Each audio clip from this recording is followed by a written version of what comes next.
We've had Florence in this shed inside for 6 months now. That seems like a long time to do a refit, but we've had a huge amount of work to do. And the date for us leaving the shed and going back out on the water is now fast approaching. It's a deadline we can't miss, because if we do, it's another month before the tide is high enough for us to get out of this place again. So this is now the final push to get Florence ready to come out of this shed and go back into the water.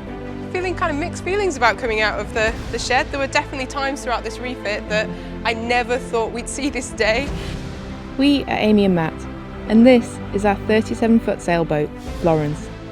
After sailing 50,000 miles around the world, we had a huge list of repairs and improvements to make to her so that she's ready for our next adventure. This shed has been her cocoon for a long winter of boat work, but now she is almost ready to break out and spread her wings once more.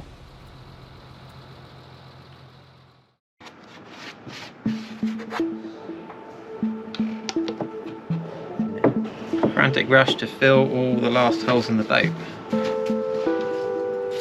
This one was quite corroded where the screws were when we had it in before, so we're making sure we put Duralac on between the stainless steel screws and the aluminium frame as we put this back now. Amy's cleaned it all up. We've also got new perspex to go in it, so not be as crazed as it was before. Over the last few months, our planned schedule of work has disintegrated into just putting as many hours as we possibly can working on Florence. 7 days a week to try and get her ready to float on the last available high tide before we are stuck here for another month. The first milestone is to get Florence watertight so that she can leave the shed and have her mast put up. You can actually see through that. You can actually see through that. That's amazingly different. That hatch was the last thing to be fitted so that Florence is watertight and ready to go outside. But the first thing that will be happening when we leave the shed is to put the mast up. So we need to get that ready too.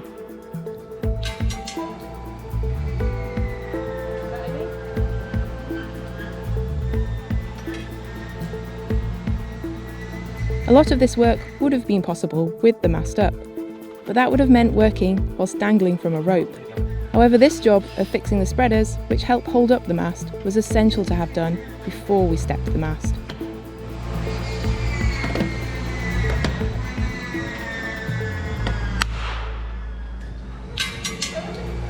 So the yard have brought Florence's mast inside for us off the rack where it's been stored all winter. And we've replaced all of the wiring in the mast because it wasn't tinned cable. And we've put a new steaming light and deck light on. This was not LED before, so this will be a lot brighter and better. We've got a new radar on as well, and obviously we had new cables through for that. It'd be nice to have a radar that works again. We've also taken the spreaders off and removed the bracket that was on the mast because these spreaders were really wobbly before. So we've had the holes reamed out and new pins made, and these are now really nice and secure.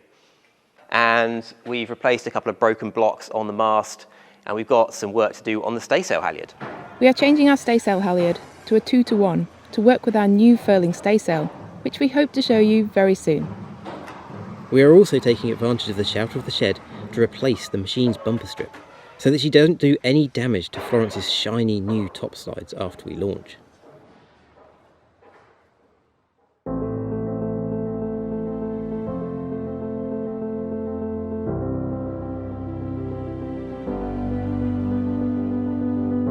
Well, our time has come finally to take Florence out of the shed. We've been in here for 6 months and we've been listening to the wind howl around and the rain hammer down on the roof. I actually feel a little bit nervous about going back outside because we haven't really spent any time outside over the winter. They're just moving the boat in front of us out of the way so they can get us around and out. And yeah, we'll be back outside again. That's the next step towards getting her in the water. It's definitely been the right decision to be based inside this shed over the winter. We've got so much more work done than we would ever have been able to do outside, and it's also kept Florence nice and dry, so we haven't got any water in all of those holes that we were creating on the decks.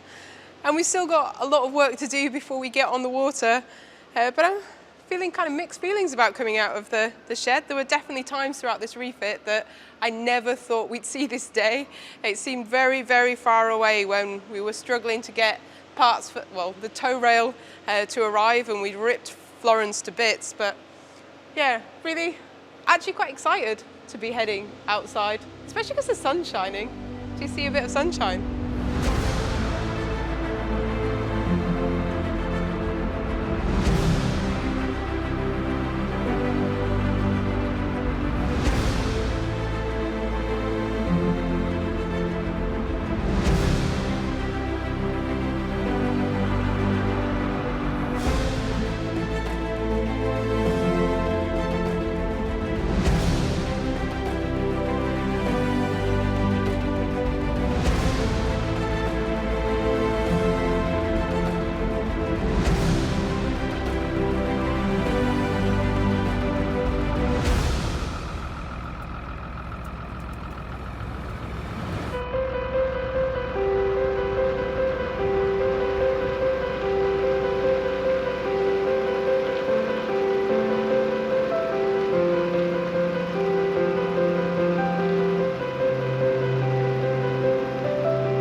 Once Florence was out in the open, the yard team was straight into transforming her from project boat back into sailing boat once more, with the re-stepping of her mast.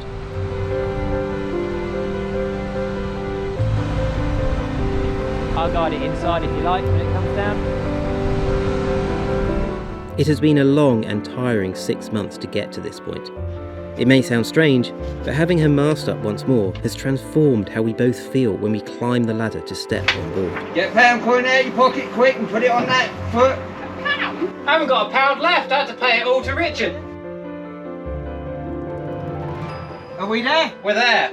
Right, okay. We'll get everything on.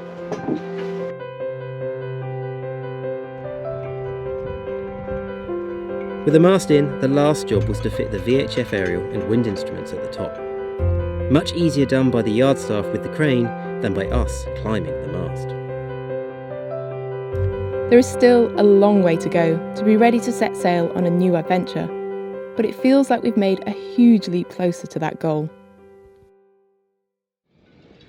But time and tide wait for no one, so there is no time for slacking. Although we can motor out of this creek, no sailor likes relying on an engine, and we are keen to have all of Florence's lines re-reeved and her sails ready to either take advantage of a favourable breeze or to get us out of trouble should the engine misbehave. Since we had to completely strip Florence for all the work we had to do, this took some time.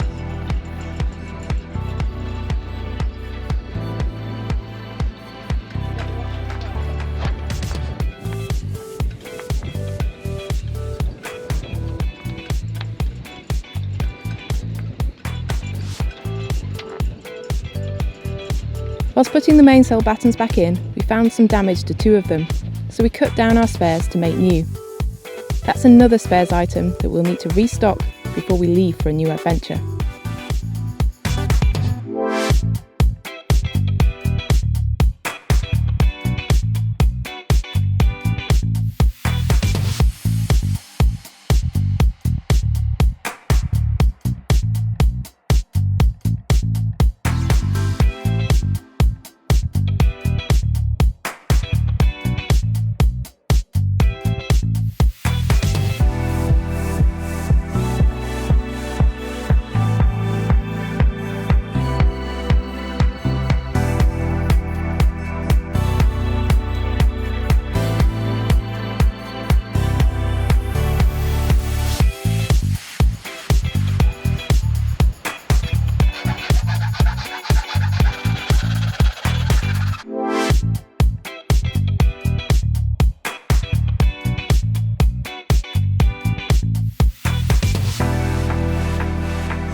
Just putting together the final piece of the puzzle of our electrical system upgrade on Florence, and that is the solar panels. We're upgrading from 250 watts of power to 400 watts, which, as you can see, is about the maximum we can fit on top of our bimini. And I've just been making some brackets to mount these because the old ones were weren't big enough to fit the bigger solar panels. And I did this one first, but unfortunately the brackets I made, I did them the same style as we had the old ones, which were good enough for 50,000 miles around the world and 50 knots of wind they'd been up in. But these ones just seem to flex a little bit too much for our liking. So I've beefed them up by putting an extra bar across the middle on this one, and that seems a lot more solid. We're really happy with that. So now I've got to take the brackets off this one and beef them up in the same way as I've done for this one. And then we can connect them up, put the bimini cover back on, and tick off that job one more step closer to getting in the water.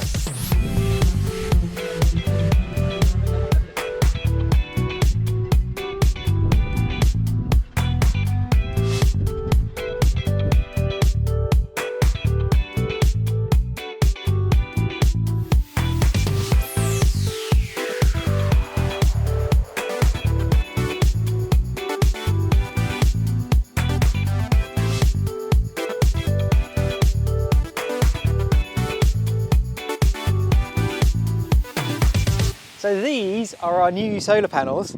Now that we've got the bimini on, we've connected up the wires and they're connected up to the charging system down below. These are 400 watts, so 200 watts each, but it's a massive increase in area, and that's hopefully really going to keep us charged when we're off grid. And also at the back, whilst we're here, we've got 2 GPS antenna. Mounting these on the bimini like this means that we could get rid of Florence's old aerial mast. Florence is now ready to go on the outside, but if we're going to be sailing her round to the marina, it's essential that we can make a cup of tea. However, our stove is no longer safe to use.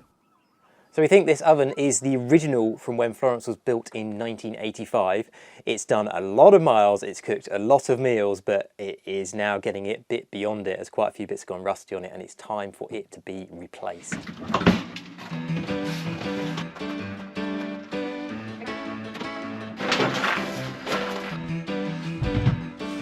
Hey!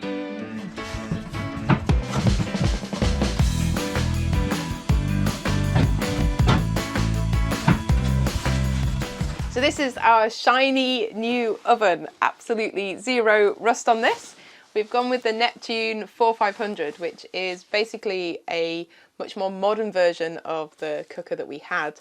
And in theory, it should slot right into the space, just a direct replacement for that. But it is a much better model than what we had, because what we had was obviously very outdated. So we've now got a much bigger burner on the top, and the oven is actually thermostatic, so it should make things much nicer, even temperature for cooking, which is going to make a massive difference. Might not have to turn the bread around quite so often, and maybe our cakes will not be burnt on one side.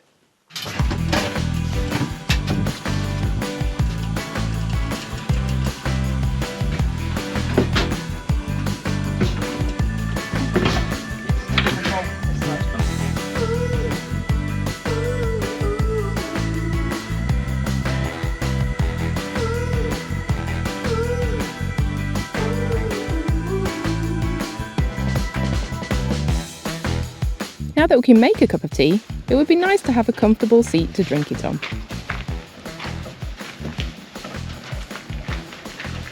Florence's cushions have been safely stored for the winter in my brother's shed to keep them away from the dust and dirt of the refit.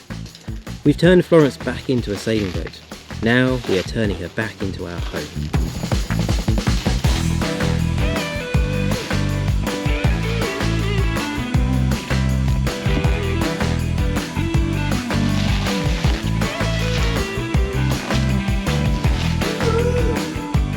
Florence is now ready to launch, but for that we need to wait for a high spring tide.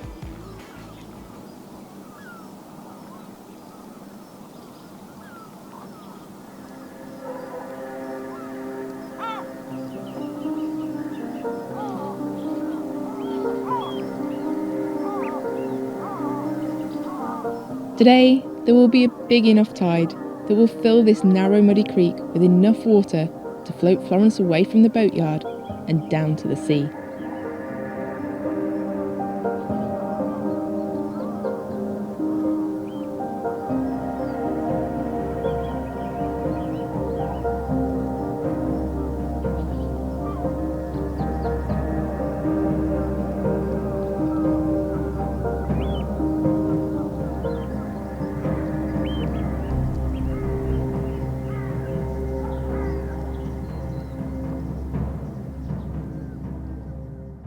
So this is it, launch day. We're poised at the top of the slipway. We're just waiting for the tide to come in high enough for us to be able to launch and make it out of this narrow, shallow, muddy channel and back out to deep water again. It's been over 6 months since we last went sailing on Florence. And in fact, we haven't been sailing at all in that time. I think that's the longest time I haven't been sailing for since I was 10. And right now we've got a strange mixture of emotions. I'm really excited to get out there and go sailing, but I'm really nervous about just this little bit here when we put her in the water, because we have changed everything on board. Amy has serviced all of the seacocks and had them apart, and those are the valves that stop the seawater coming in. So we're just really hoping we've got that right. I haven't got any leaks there. We also haven't obviously run the engine for over 6 months, so just fingers crossed that that's going to start. It's got a new start battery, a lot of new cabling, so there's a lot of change, and it all needs to work first time so that we can get away from this slipway and get out of the channel before the tide drops and leaves us stranded. We've got a whole mix of emotions going on. Really excited to be going sailing, and obviously excited to be trying out all of the new kit that we have fitted to Florence. But it also in a way feels like the end of an era. It's been such a long time that we've been based here, and the guys in the yard have been fantastic. Feel a little bit sad to be leaving. Sad enough to stay? Not quite sad enough to stay.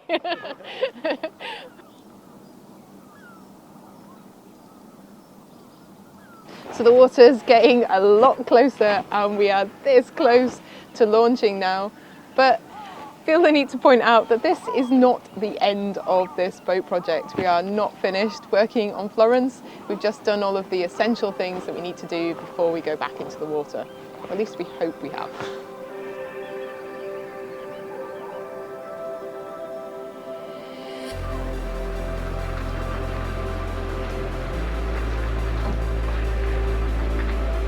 We have been looked after very well here in the boatyard, and today was no different. Florence was carefully moved, and even the engineer was on the dock to see us off, just in case we had any trouble starting the engine.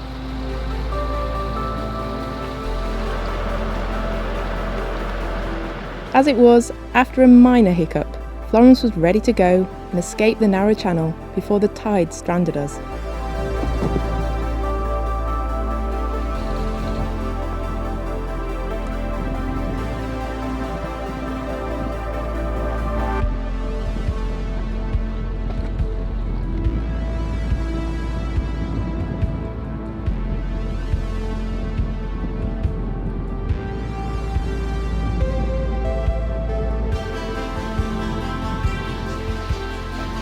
The yard even kindly let us out with their launch, just to make sure we didn't have any trouble.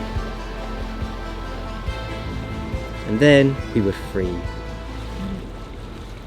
So we are afloat. We've just come out of the shallow channel, and we've picked up a mooring off Hailing Island Sailing Club so that we can put the genoa on, because we couldn't do that in the yard. Feels kind of strange to be floating. Florence is bobbing around, and we're both like saying how difficult it is to get used to the fact that we're actually moving. The waves in here are tiny, but it feels very, very strange. We were obviously worried about any leaks. So far, no leaks, all the seacocks were fine. We were worried about the engine not starting, and the engine didn't start. But thankfully that was a quick fix. One, the ignition didn't work, but I've got an emergency switch down below that will just switch straight at the starter motor. So I just went down and hit that, and that made the engine turn over, but it wouldn't actually start. So I just pumped the fuel through a little bit with the lift pump, just to, I don't know if maybe there'd been some air got stuck in there since we were sat for so long, and then it started up fine and ran perfectly all the way out. And the other slight problem we had was that we had no depth gauge. So we were coming out of a really shallow channel with no depth gauge whatsoever. But luckily the yard were really kind, and they had the yard launch led us out past the shallow bits until we got to deep water, so we didn't have to worry. So that was really nice. And since we just picked up this mooring, I went straight to the instruments, and it was just a setup thing on the instrument. It wasn't selected to read the depth from the right place, and that took like 2 seconds, and now we've got depth reading, so that's all good. And now what we need to do, we've picked up this mooring so that the boat is sat head to wind, which means we can put the genoa up and then get ready to sail around to Portsmouth.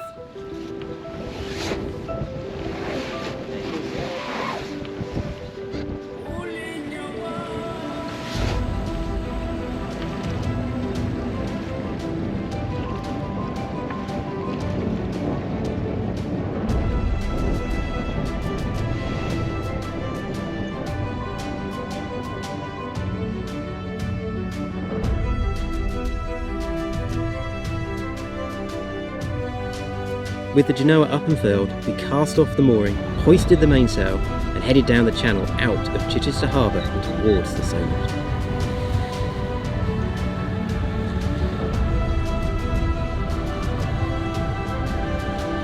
How is it, Amy? Oh, it feels amazing just to be out sailing again. I know we've still got the engine running. We thought we ought to run it for a little bit longer just to make sure it's all okay.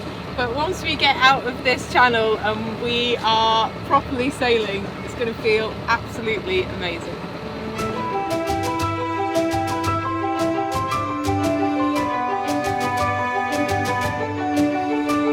There's been a fair amount of stress involved in this refit, and it's gone on for a very long time, but I can just feel as we come out here just sailing in the Solent, I can feel those stresses and worries just leaving me as we come sailing.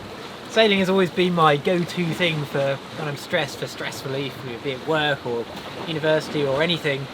Sailing has always been my happy place, and I haven't been sailing for 6.5 months, which is, I don't know, a very long time, and it's just my happy place, and it's great to be back out sailing again.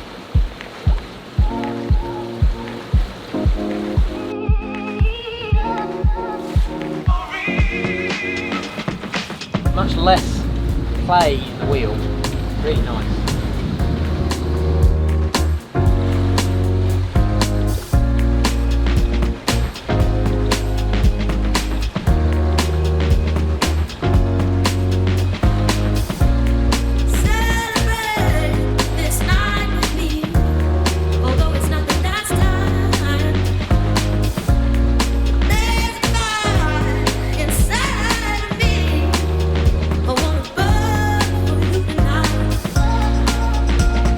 That's the other way of getting your boat around the world.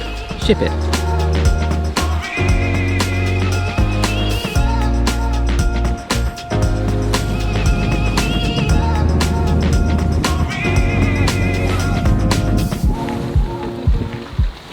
This is better. I love this boat and I love sailing her.